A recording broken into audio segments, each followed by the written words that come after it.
very interesting. I remember when I was a teenager and the CD-ROMs came out, and there was the Microsoft Encyclopedia, and then everyone was telling me, you know, 2 years from now you don't have to go to school anymore. You just sit at home and go through the CD-ROM, which I felt back then was a great idea because I didn't like to go to school. But ultimately what happened is that e-learning is a very, very important part of the mix of educational offerings which are available in the market.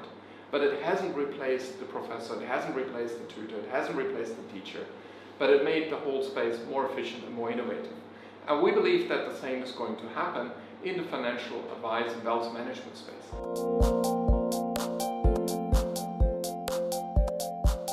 We have a client segment which ranges from B2C robo-advisors, which use our technology for portfolio construction, rebalancing, reporting, onboarding.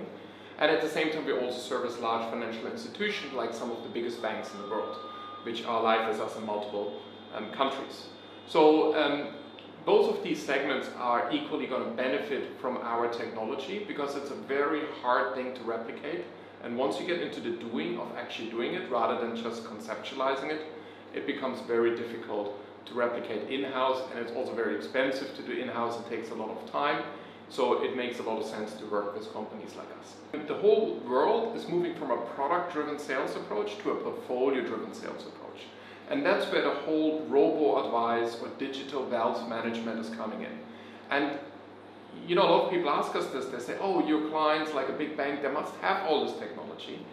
They actually do not, because historically they were focused on selling product. And it's only since the financial crisis where this change in thinking has happened that ultimately I want to provide a service rather than to sell a product. And in the long run, this is a safer and more profitable choice for the banks in itself, but obviously it only works well if you have the technology to provide this high-value service, which historically was only available to people with 30 million euro or plus investment portfolio, to the lower segments.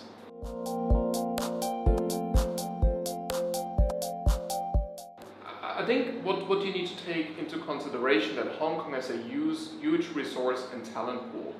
And there's much more initiatives going on now. If you look at Cyberport, for example, what they're doing, if you look at what the SFC is doing, what the HKMA is doing in terms of the sandboxes, I think that argument was probably true a few years back, but ultimately you've got the right talent in this town, and now the government is getting very active to support it. So I think this argument is no longer true. I think Hong Kong is on an equal footing with Singapore, if not better.